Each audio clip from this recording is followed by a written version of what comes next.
It's not a straight line. It was quite a curvy, bumpy road. Ultimately, it ended with a happy ending.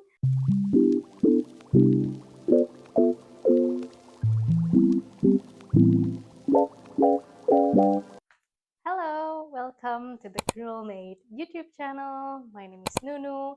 I knit, I spin, I quilt, and sometimes I sew as well. I create this little place on the internet to share a few cozy, amazing woolly moments with you whenever and wherever they happen. Today is a crazy day. I just got off work and oh gosh, it's been a crazy day. I'm excited to share you what I've been making since we last chat. Let's start with finished object, shall we?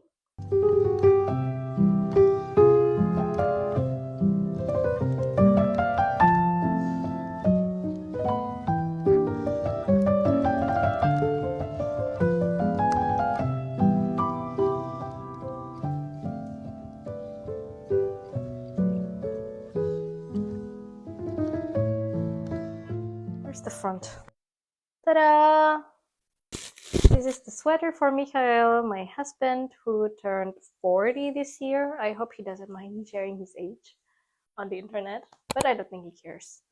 Yeah, it was quite a tight race at the end. I got sick a lot throughout the entirety of this project, which was sad. It's crazy how all the way from December until now, I'm getting a little bit of a cold again. I got sick like once every 2 weeks, and it's not the little sniffles kind of sick, it's the 39-degree fever, could only lay in bed kind of sick. So let's start from the beginning. This is the Mersea pullover, designed by Carlo Volpi for Rowan Magazine, number 58.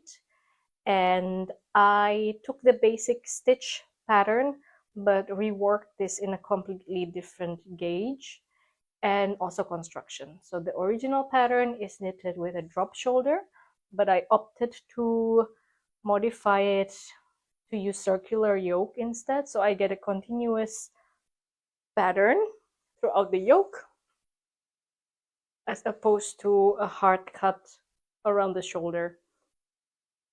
And it worked well for the most part. It fits a bit tight, but I expect this to grow a little bit with wear. And the only thing is that the yoke is a little bit too high up the neck, so I might consider modifying that just to make the fit extra perfect. But so far, I'm quite happy with the result. I use Istex Plotulopi, which is a unspun Icelandic yarn, combined with my handspun yarn, which is the contrast color here in green. And this is Hilltop Cloud, Camel and BFL base, which I handspun a long time ago. And I think it creates a kind of luminous color. Like the handspun color looks like it's shining, which I really enjoy to look at. And yeah, so let me tell you the story. I started this project in January this year, giving myself about 3 months time to finish. But in the meantime, there were like maybe 3-4 weeks that I lost due to being sick. So in the end, it was quite a tight race. I had to redo the sleeve, one of the sleeve ones, so I knitted 3 sleeves in total. And then I made stupid mistakes all the time with this, like not doing the right repeat, which makes the patterning a bit off, which is not fixable unless I rip back, which I essentially did. And then I also, the modification in the yoke took me some time to work the numbers and to make sure that it's correct. So this project was not a smooth sailing project at all, if I may say so. But it's all due to my decisions as the knitter, like with the whole recalculating the gauge and then casting on too few stitches for the body. I lost 8 stitches in the body for some reason, and changing the yoke from a drop shoulder to circular, which is quite a big change. It's not a straight line, it was quite a curvy, bumpy road. Ultimately, it ended with a happy ending. So I wove in the last ends the morning of the birthday party. In the end, I made it in time, but it was quite a tight race. What's important is that it's well received. My husband loves it and has worn it actually a few times. In our experience, the sweater molds to his shape better the more he wears it. That's why he's keen on breaking this in, so to speak. And I know it'll be getting a lot of love.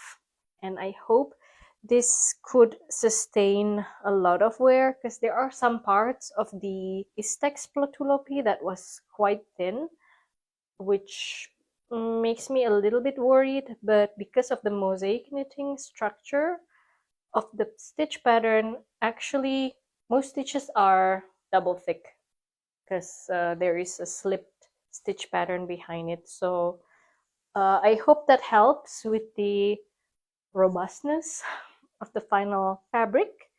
And then, yeah, I documented quite a lot throughout the making of this project. So I'm considering to make a project vlog, which would go into much more detail about the modifications that I make and the process that I went through.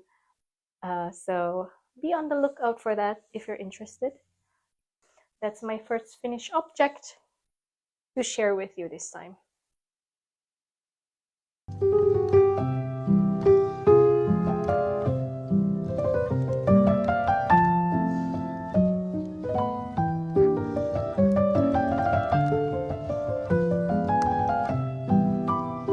So after that laborious project, which took 3 months in total and a lot of thinking, I know I needed something easy to knit without having to think much about it. And of course, I decided to knit a pair of socks. And I've even finished the first one. Ta-da! This is my go-to sock construction, which is 2x2 ribbing, followed with stockinette, and then reinforced heel flap, gusset, heel turn, and then finishing with the rounded toe, and then grafting the edges close up the toe. I hope that was focused. Whoop. What I love the most about this project is how unexpected the color sequence is of this yarn. I used Rolana Feldsee, which I got while I was visiting a friend in Aachen. They have a little handcraft store with some selection of yarn, and I just picked this up because I think blue and brown is one of my favorite color combo.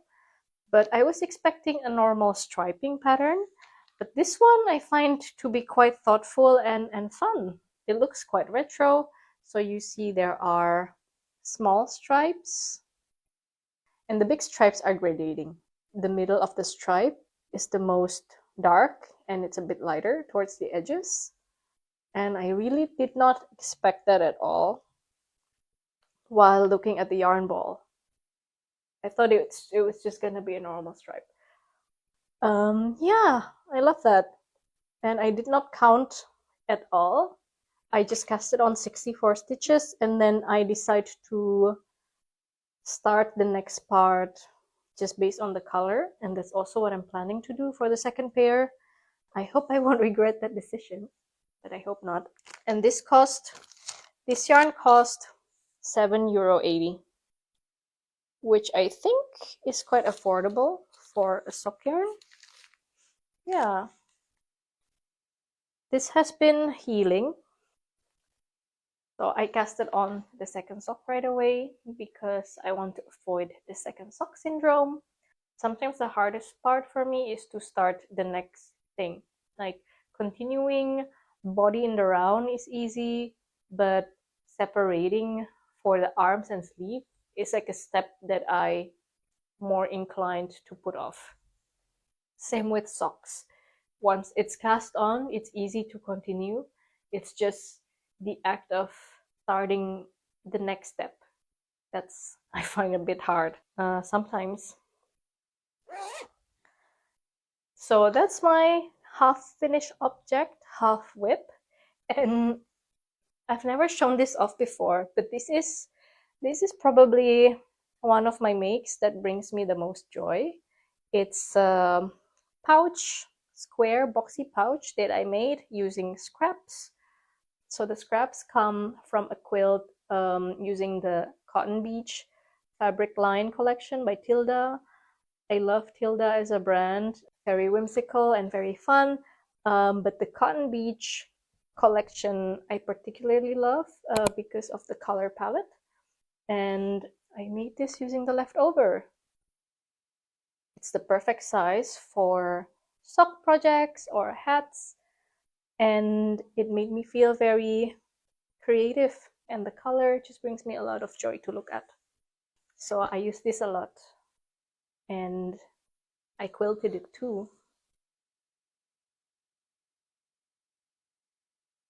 Hope you can see, very subtle. So that's my half finished object whip to go. The other exciting thing I'm working on is a project I'm pulling out of hibernation, which lives in this very glorious IKEA Ziploc bag. This is the Kuutar Tee by pattern by Sari Nordlund. I've knitted the Kuutar sweater before. It's one of my favorite makes. It makes me feel so special because the yoke is just so beautiful and so ornamental. So I thought I want to knit a tee version using summer yarn in a more neutral color. So during my visit to Nuremberg last winter, I came across a yarn store and I asked them if they have some yarn with linen content in it. And the store owner recommended Shulana Lilana to me, which looks a bit like this. This is how the yarn looks like. And this is how the yoke looks like so far. With blocking, I'm sure it'll be even more beautiful. I started this last summer, spring, summer, and I even completed the tee, but I was unhappy with the ratio of the body and the sleeves. So the original pattern has like 87 centimeter around the body for the size that I picked, and 38 centimeter around the sleeves, or like the upper arm circumference. And I think that works well in a sweater, but maybe as a tee, I would prefer something more loose around the body and something a bit more fitted on the sleeves. So I decided to rip back, keeping only the yoke left. That's why they're in a Ziploc bag. You can see these two small balls are yarn from the sleeves, and that's for the body, along with the one is currently attached to the project. And yeah, I frogged it, and the weather was getting colder, so I decided to put it away to be picked back up in the summertime or spring. So that's what I decided to pick up next, because I was not in the mood yet to cast on something new after the socks. So I decided to finish this hibernating whip instead. Yeah, so I rearranged the ratio for the body and the sleeves. I think now I ended up with, if I count this correctly, The body should be 98 centimeters and the sleeves should be almost 30 centimeters, 29, 30 centimeters in circumference. And I think that would be closer to the silhouette that I have in mind. Yeah, the fun part is over, so to speak. Now I'm left with relaxing stockinette to do. So that's another mindless knit for my evenings. And I really like the feel of the yarn. It feels very smooth, a bit splitty though, but nice to work with. I have 300 grams of the yarn, and I think there would be more than enough for this tee because I plan to make it a little bit cropped. Ta-da! Yeah. Yeah. Let's move on to spinning, shall we?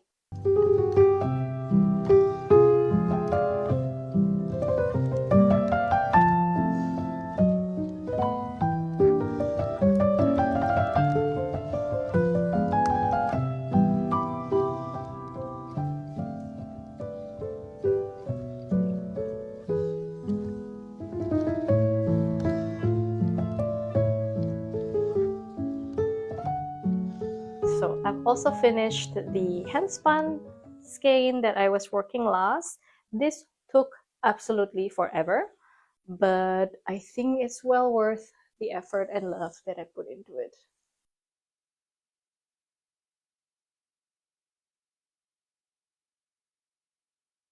I just found it into skein form last night.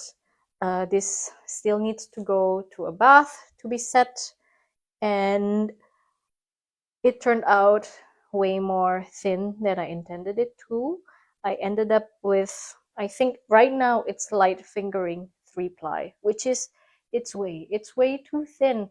I don't need to spin singles that thin. That's why it felt like it lasted forever, because yeah, I was aiming for a sport weight and I ended up with this. I'll have to check after wet setting what the actual weight is, but I think I might have to find another combo that goes with this. So if my calculation is correct, this is about 700 meter of fingering weight yarn, maybe, which means I spun 2 kilometers of singles in order to get this.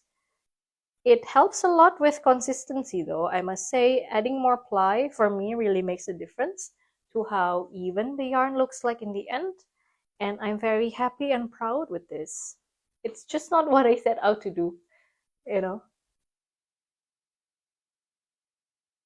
And maybe I can have a look and show you. So this, I originally intended it to go with this.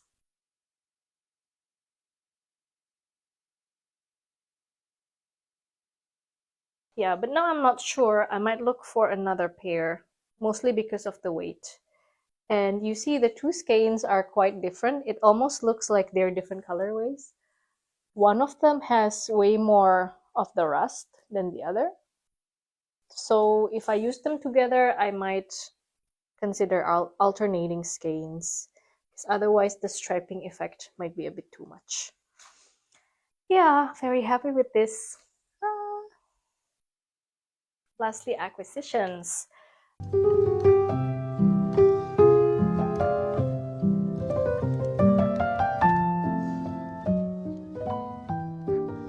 Last weekend I went to a little town called Amersfoort in the Netherlands, and I found a sweet little yarn shop which carries Noro. So I had to pick up a skein, and this is Noro Kureyon. Kureyon. I think it's is the Japanese pronunciation of crayon, and this is just a nice autumnal color. I intend to make a hat for my husband with this, because he has one now, knit in the same yarn but different colorway, that he's been wearing to death. So I think he's due for a fresh one. That one is at least 6 years old. Yeah. So this was a nice little souvenir yarn. The other thing is that my mom went to Egypt, and oh, and when she asked me what I wanted as souvenir, Egypt made me think of Egyptian cotton. So I asked her to bring me some yarn to try. I made sure to ask for cotton yarn, and she delivered. This is way more than I thought she would bring. I think this is 600 grams of looks like a fingering cotton weight yarn. It'll be exciting to figure out what to do with this. I'm thinking maybe a blanket or a dress. I don't wear so many dresses though. Yeah, maybe a blanket or a few nice tea. The neutral color would be perfect to combine with other yarn scraps that I have. Maybe I can consider one of those Battenberg blanket with white as the like alternating color, and maybe holding it double would also help because I actually don't have a lot of fingering weight yarn stash. So I can combine it maybe with DK weight or something. We'll see. But white cotton yarn has so many potential. I think so. I'm not worried about what to do with it. But the next one, so Opa. So the next ones are she brought me way more than I thought she would. I was really just expecting like 200 or 300 grams, but this is way over 1 kilogram of yarn. This is the other ones. This one is 100 grams, 322 meters. It says here microfiber polyacryl, but if I look at the yarn, it really does have a lot of cotton characteristics in it. So I'm actually not sure what the fiber content is. Maybe you can tell me. Yeah, I do feel like the two colors go well together. So I'm thinking maybe a blanket, definitely a blanket for this one, or something for the home.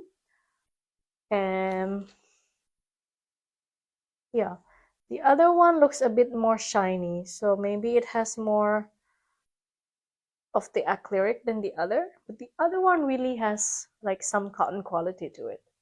I'm not sure. It doesn't even say the percentage of anything, it just says microfiber.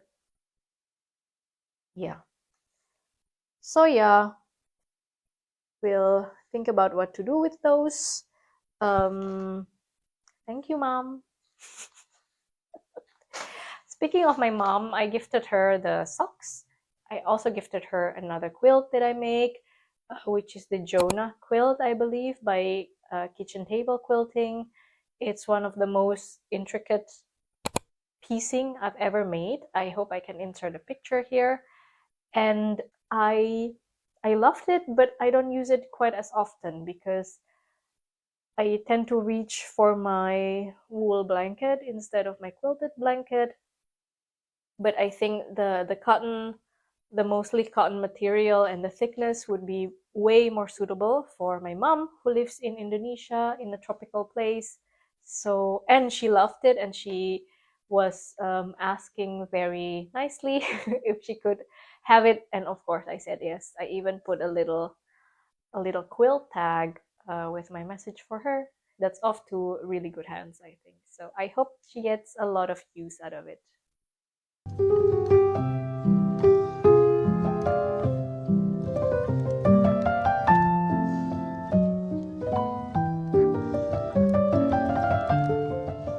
So my family is here.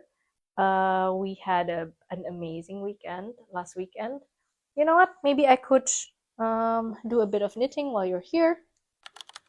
So my sister and I, we both live in Europe. She lives in the Netherlands, 2.5 hours away from me. So when my parents or my family comes to visit, usually they would alternate between us. And this week they're staying there, and we have planned over Easter to travel to my husband's hometown and then further south to Lake Constance. And yeah, it's been super amazing having them around, especially for the children. They are playing so nicely with my brother, who at first did not seem to be a kid's person, but apparently, if it's his nephews, he got along pretty well with them. And also with my mom and dad, of course, because they don't get a chance to meet them so often. So it was just really heartwarming and nice to see how well they get along and how nicely they play together.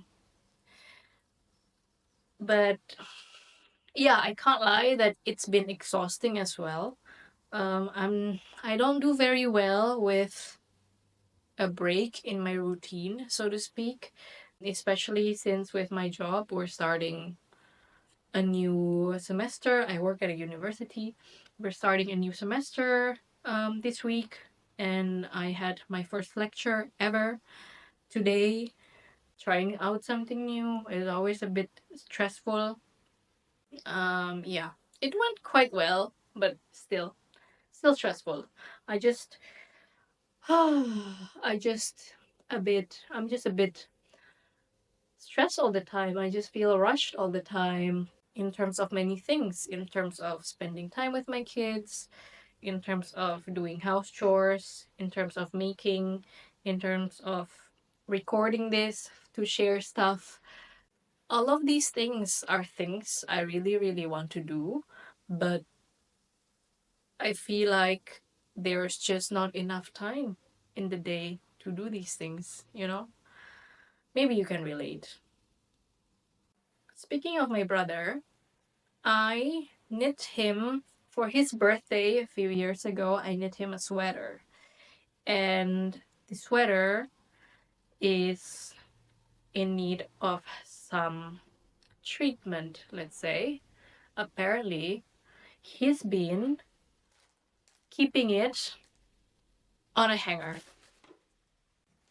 So here it is. This is the Cayley Pullover, and I knit this in Rowan Superwash worsted in the color yellow, which I overdyed to be a bit more gold, mustard yellow. This one. And you can see the shoulder is quite stretched and at the wrong place when he wears it, so it looks like a little bat wing. But it's something that I hope blocking would fix. And then the yoke depth, I think, also increased because it was hanging like this. So this got pulled down quite a lot by the weight of the sweater. So yeah, but I hope blocking would fix that. And the other thing is, he's not feeling the yellow anymore.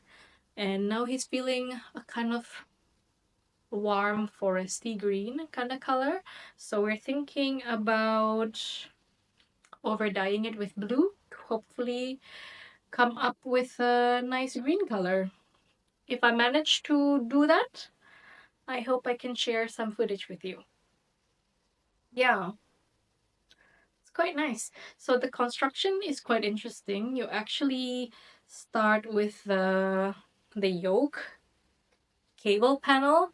You actually cast on here where the cable starts, and then you do some increases for the shoulder, and then create a neck opening, and then decreases for the shoulder, and then bind off on the shoulder there, and then you pick up for the body, increase for the armhole, knit in the round, and then pick up for the sleeve and shape it with some short rows. That was quite cool. I was skeptical when I first started it because the construction is completely new to me, but it works. I will link the raffle re. I will link the I really wish Ravelry is easier to pronounce for me. I will link the Ravelry project down below. Yeah, so that's all I have to share. I'm a little all over the place, I feel like, but at least I managed to record this little podcast episode and share or document some of my makes. And I hope spring comes with more health, and that as the weather gets warm, the cold season is over, the flu season is over, and I hope everyone stays healthy, including you. I hope you had good progress on whatever it is you were doing. Thank you for sitting down and chatting with me. And until next time, bye. Tschüss.